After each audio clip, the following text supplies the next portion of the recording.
Assalamualaikum warahmatullahi wabarakatuh.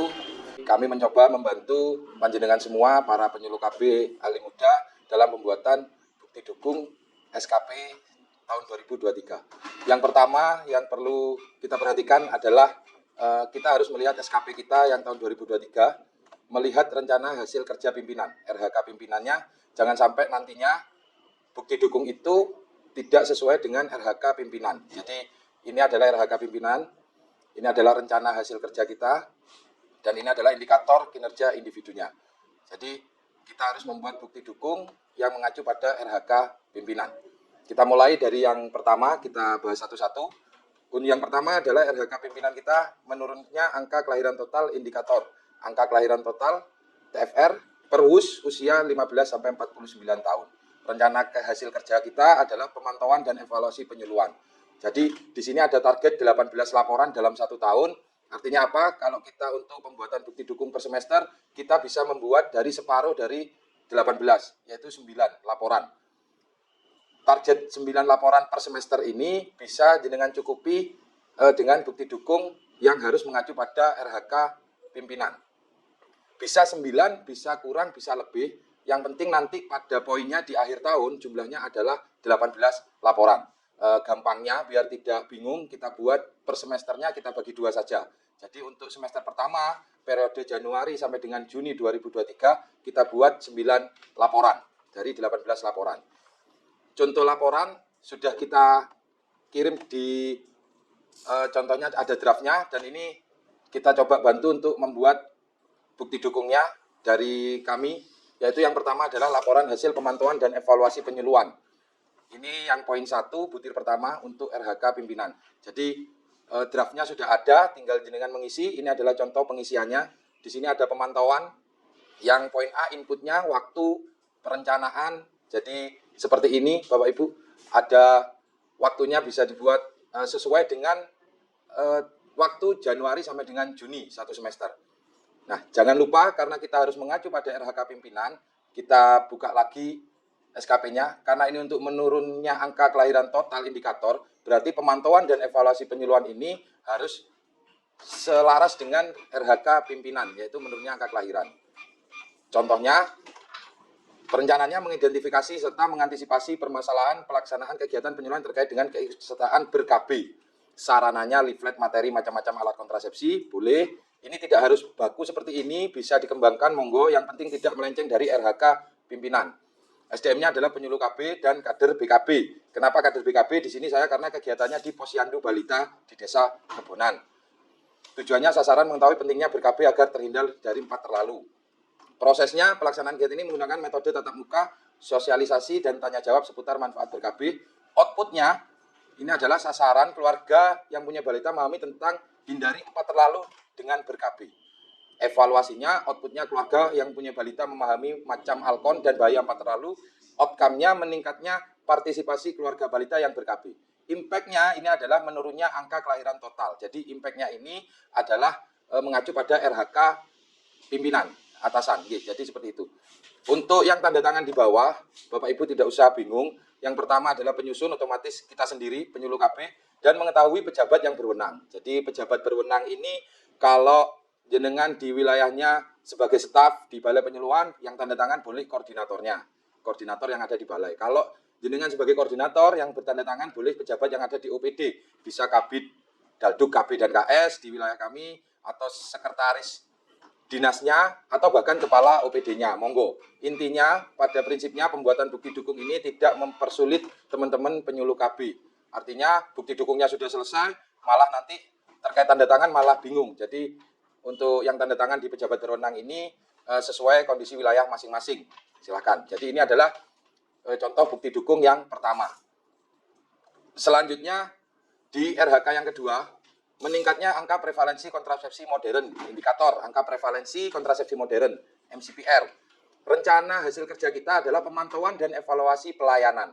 Nah, di sini kita membuat 18 laporan dalam 1 tahun. Sekali lagi kita ingatkan, dalam 1 tahun. Berarti dalam semester ini, Januari sampai dengan Juni, kita membuat 9 laporan, gampangnya kita bagi 2. Contoh laporannya, ini adalah contoh laporan hasil pemantauan dan evaluasi pelayanan. karena tadi RHK-nya terkait dengan MCPR, jadi sama pemantauan, input, waktu, seperti ini perencanaannya, mengidentifikasi serta mengantisipasi permasalahan pelaksanaan kegiatan pelayanan KB MKJB. Sarananya implan kit dan ruangan pelayanan. Biaya APBD, SDM-nya bidan. Teknologi informasi kalau memang tidak ada dikosongi tidak apa-apa. Kalau ada bisa dicantumkan di sini. Tujuannya terlaksananya pelayanan KB yang sesuai standar. Sasarannya sektor KB implan, tempat di Puskesmas Kelaka. Ini di wilayah kami contohnya. Prosesnya pelaksanaan kegiatan pelayanan KB implan di Puskesmas Kelaka dilakukan oleh bidan dibantu dengan tenaga administrasi untuk pencatatan registrasi akseptor KB. Outputnya adanya peningkatan kuantitas dan kualitas pelayanan KB implan di wilayah Kecamatan Kelaka. Di poin 2 ada evaluasi, ada output terlayani akseptor KB implan di Puskesmas Kelaka. Outcome-nya meningkatnya partisipasi masyarakat utamanya PUS dalam memakai KB MKJB. Impact-nya meningkatnya angka prevalensi kontrasepsi modern di Kecamatan Kelaka. Jadi kembali lagi kita ingatkan untuk impact ini artinya untuk mengacu pada RHK pimpinan. Sama untuk yang bertanda tangan mengetahui pejabat yang berwenang penyusun penyuluh KB. Jadi untuk pejabat berwenang sudah kami jelaskan tadi, bisa koordinator, bisa kabid, sekdin, atau kepala OPD. Ini yang poin 2, Bapak Ibu, teman-teman penyuluh KB Ali Muda, laporan hasil pemantauan dan evaluasi pelayanan. Kita lanjut pada poin ketiga, yaitu menurunnya kebutuhan ber-KB yang tidak terpenuhi, artinya unmet need. Nah, ini RHK pimpinannya adalah unmet need, terkait dengan unmet need. Rencana hasil kerja kita apa? Peningkatan kapasitas institusi masyarakat, pedesaan, BPKBD, dan seterusnya. Jadi ini adalah rencana hasil kerja kita. Di sini ada 12 laporan yang harus kita penuhi. 12 laporan ini kalau satu semester berarti kita buat 6 laporan. Jadi kita membuat 6 laporan. Contoh laporannya, bukti dukungnya. Laporan hasil peningkatan kapasitas institusi masyarakat pedesaan dan seterusnya. Ada poin evaluasi kegiatan, dievaluasi dulu kegiatannya, analisa kegiatan, pelaksanaan peningkatan kapasitas bagi kader IMP, ini dilakukan secara berkelanjutan dan secara periodik setiap bulan, guna meningkatkan kapasitas kader IMP mengenai isu-isu terkait program Bangga Kencana, utamanya unmet need. Jadi kita kembalikan lagi ke RHK pimpinan, jadi fokusnya pada unmet need. Artinya apa? Laporan kita, peningkatan kapasitas IMP ini untuk menurunkan angka unmet need yang ada di wilayah Bapak Ibu semua. Hambatan yang dialami dalam peningkatan kapasitas, hambatannya apa? Yaitu mungkin penggunaan IT, karena kami di sini menggunakan IT. Upaya pemecahan masalahnya, peningkatan kapasitas ini mengenai penggunaan teknologi informasi, khusus penggunaan HP Android dan aplikasi program Bangga Kencana.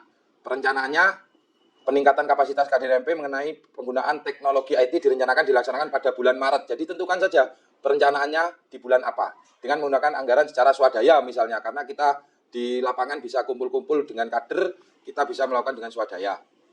Hasil peningkatan kapasitasnya seperti ini Bapak Ibu. Jadi dengan kemampuan kader untuk IT, dia bisa mengakses informasi tentang ber-KB dan khususnya bagaimana untuk menurunkan angka admin. Jadi kader di sini sudah bisa mengakses IT, bagaimana juga dia bisa mengetahui materi tentang admin sehingga dia bisa memberikan informasi kepada masyarakat. Jadi masyarakat yang seharusnya ber-KB belum ber-KB itu bisa dilakukan konseling dan juga KIE mungkin dari kader IMP. Jadi kapasitasnya ditingkatkan. Jadi ini adalah laporan hasil peningkatan kapasitas. Ini juga bisa berkembang lagi sesuai dengan kondisi wilayah yang ada di wilayah Bapak Ibu semua. Untuk tanda tangannya sama. Jadi di sini yang tanda tangan adalah pejabat berwenang seperti tadi. Tidak saya ulangi lagi, Jadi ada penyuluh KB juga ada kabid. Ini poin yang ketiga. Selanjutnya poin yang keempat adalah menurunnya angka kelahiran remaja umur 15 sampai dengan 19 tahun. Di sini rencana hasil kerja kita adalah konseling secara kelompok terkait KBKR.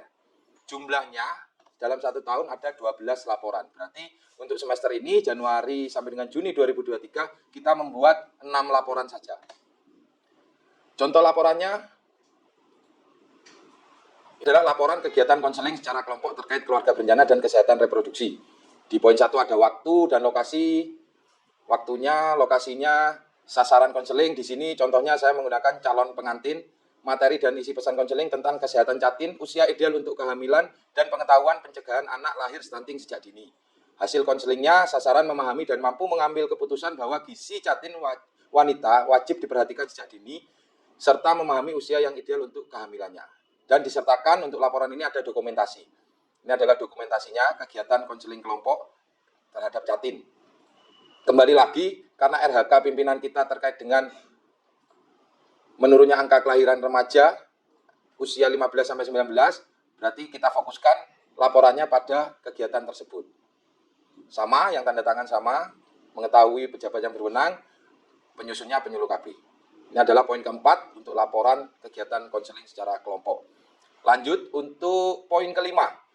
Di RHK pimpinan, yaitu poin kelima, meningkatnya indeks pembangunan keluarga, IBANGA. Rencana hasil kerja kita, penyuluh KB Ali Muda, yaitu pengembangan model pelayanan KB. Seperti apa model pelayanan KB ini? Nanti kita akan berikan contoh laporannya. Di sini hanya 4 dokumen saja. Hanya 4 dokumen dalam 1 tahun. Berarti dalam 1 semester, Januari-Juni 2023, kita membuat 2 dokumen. Contoh dokumennya, dokumen pengembangan model pelayanan keluarga berencana. Ada poin 1, pengembangan bentuk kegiatan. Nah, pengembangan model pelayanan keluarga berencana di kecamatan kami, ini contohnya dari Kecamatan Kelakah, dilakukan dalam bentuk sosialisasi yang diberi nama Namoy Entar Bungkoh. Ini dengan bahasa Madura, karena wilayahnya Madura. Jadi ini tidak baku, monggo sesuai kearifan lokal di wilayah masing-masing, artinya kita bisa mengembangkan model pelayanan kepada masyarakat. Model pelayanan KB ini diawali dengan adanya kunjungan rumah ke rumah, sasaran pelayanan keluarga berencana untuk memberikan informasi konseling lanjutan serta persiapan penjadwalan fasilitasi pelayanan. Di poin kedua ada potensi. Potensi ini adalah dana dan sarana. Bisa lihat di sini potensinya apa, sarana dan prasarana, dana dan sarananya seperti apa. Poin ketiga, dalam pemberian KIE di kegiatan sosialisasi ini melibatkan siapa saja. Jadi ini ada beberapa lintas sektor yang kita libatkan dalam kegiatan ini. Pengembangan kemandirian model pelayanan KB ini berkontribusi dalam pencapaian program kependudukan pembangunan keluarga dan keluarga berencana di tingkat daerah kabupaten sehingga meningkatnya indeks pembangunan keluarga. Salah satu dari indikator IBANGA yaitu kebahagiaan. Nah, dengan model pelayanan, pengembangan model pelayanan ini diharapkan masyarakat bahagia, kan gitu, gitu. Jadi ini adalah salah satu bentuk dokumen pengembangan model pelayanan keluarga berencana. Ini juga bisa bervariasi dengan redaksi Bapak Ibu semua yang sesuai dengan wilayah masing-masing. Jadi ada 4 poin dalam dokumen pengembangan model pelayanan. Mengetahuinya sama, pejabat yang berwenang, penyusunnya penyuluh KB yang bersangkutan. Jadi ini di poin kelima. Kita lanjut di poin keenam, RHK pimpinan meningkatnya median usia kawin pertama perempuan. Median usia kawin pertama perempuan MUKP. Rencana hasil kerja kita itu adalah menganalisis hasil pendataan keluarga. Jumlahnya, targetnya adalah 4 dokumen dalam 1 tahun. Berarti kita membuat 2 dokumen saja dalam semester Januari-Juni 2023. Analisis hasil pendataan. Seperti apa analisisnya? Ini adalah dokumen hasil analisis pendataan keluarga. Perlu kami sampaikan, analisis pendataan keluarga bukan berarti kita menunggu hasil PK yang sudah dilakukan oleh BKKBN. Bisa jenengan mengambil data dari KUA, jenengan melakukan pendataan keluarga, yang penting tidak melenceng dari RHK pimpinan.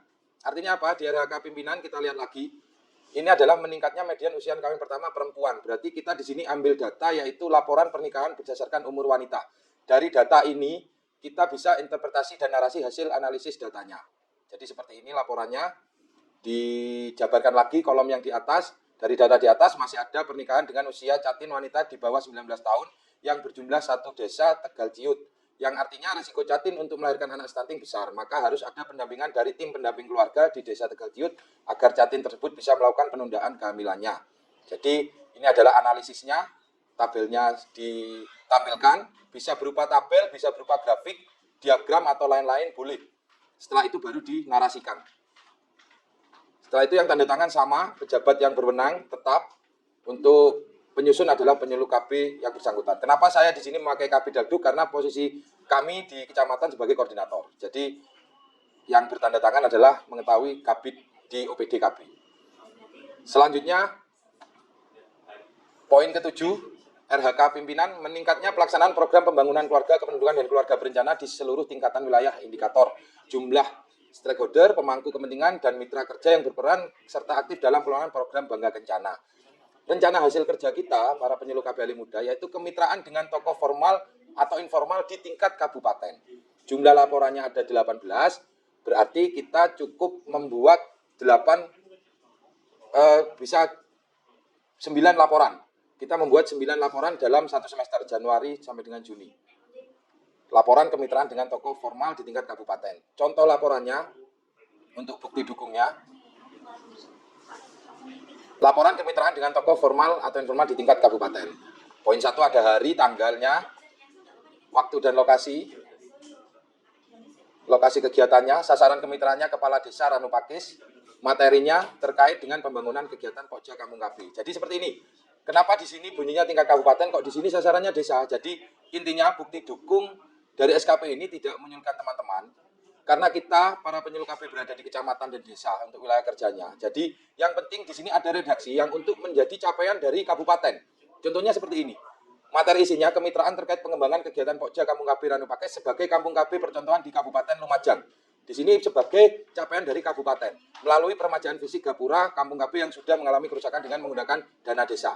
Di sini proses kemitraannya benar sasarannya adalah kepala desa, tapi ini menjadi capaian dari kabupaten karena menjadi Kampung KB percontohan di tingkat kabupaten. Jadi Bapak Ibu penyuluh KB Ali Muda tidak usah bingung harus kemitraan di level kabupaten, di level kecamatan dan desa pun bisa, asalkan kegiatan itu menjadi sumbangsih dari capaian di tingkat kabupaten. Hasil kemitraannya adanya peremajaan gapura Kampung KB dan perubahan lokasi yang lebih strategis sebagai sarana KIE masyarakat Ranupakis bahwa Desa Ranupakis adalah kampung keluarga berkualitas.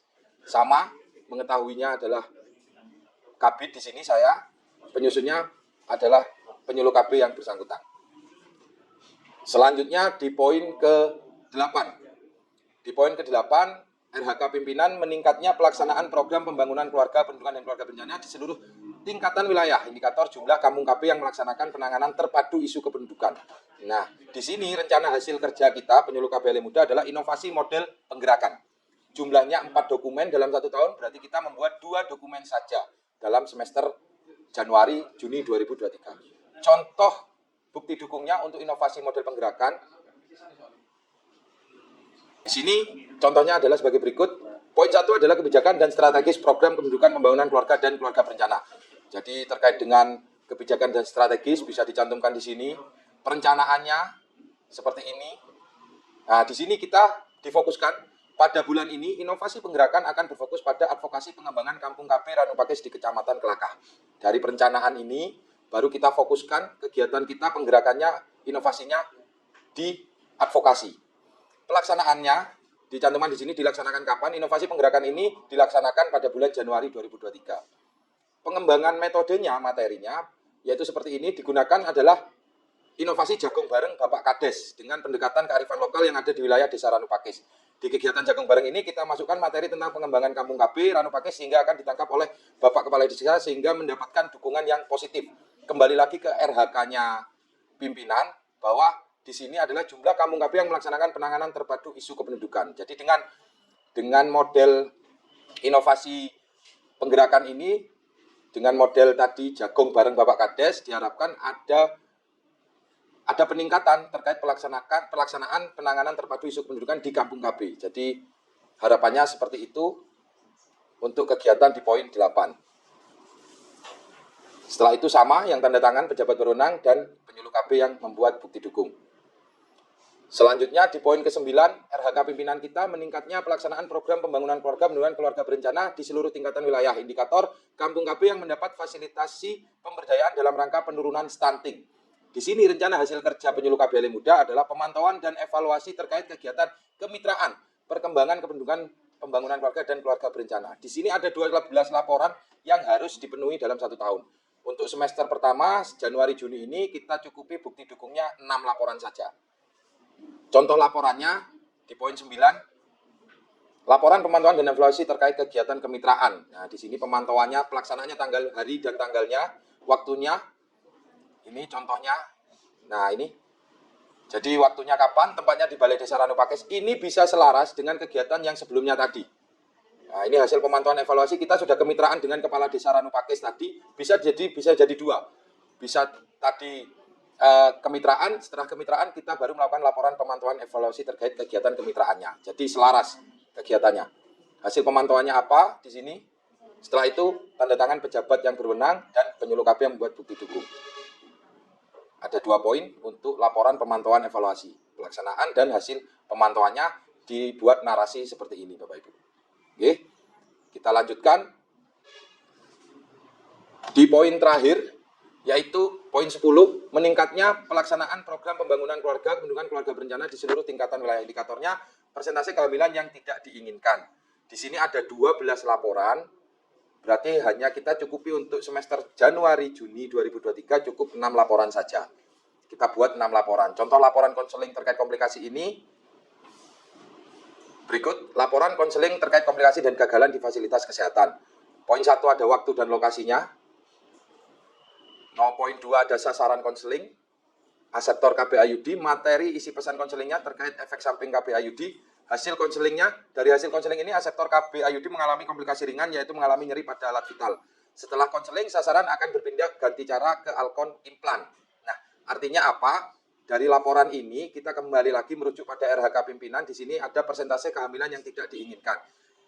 Nah, dengan kita melakukan konseling terkait komplikasi, aseptor ini tidak jadi DO, tapi hanya ganti cara, artinya tetap ber-KB. Nah, dengan tetap ber-KB, artinya dia tidak akan terjadi kehamilan yang tidak diinginkan. Setelah itu poin 5, kita berikan dokumentasi kegiatannya, kegiatan konseling. Setelah itu tanda tangan pejabat berwenang, dilanjut dengan tanda tangan penyusun, yaitu penyuluh KB yang bersangkutan. Jadi ini sudah lengkap, Bapak Ibu, ada 10 bukti dukung SKP 2023 yang harus Bapak Ibu penyuluh KB ahli muda penuhi. Nah, setelah itu kita akan berikan juga caranya lebih mudah. Bapak Ibu setelah membuat bukti dukung itu semua dari Word kita rubah menjadi PDF sejumlah laporan yang sudah kita tentukan. Jadi seperti tadi contohnya di poin 1 ada 18 laporan, berarti kita membuat 9 laporan. Ini coba kami berikan contoh, kita buatkan folder seperti ini, Bapak Ibu, folder upload. Setelah itu kita buat per folder per 10 butir kegiatan. Di dalam folder kegiatan ini adalah isinya PDF yang sudah jenengan selesaikan. Word yang sudah di PDF yang sudah jenengan selesaikan. Misalnya tadi poin 1 adalah 18 laporan, berarti kita harus mencukupi 9 laporan. Di sini kita sudah membuat PDF sejumlah laporan hasil pemantauan itu sejumlah 9 laporan. Dibuatkan folder seperti ini dan seterusnya.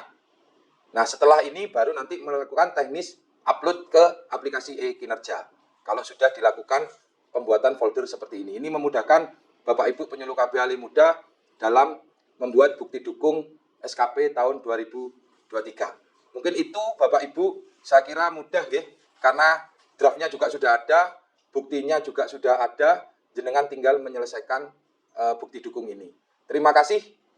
Akhirul kalam, wabillahi taufiq wal hidayah. Wassalamualaikum warahmatullahi wabarakatuh. Salam penyuluh KB, sehat, semangat, luar biasa.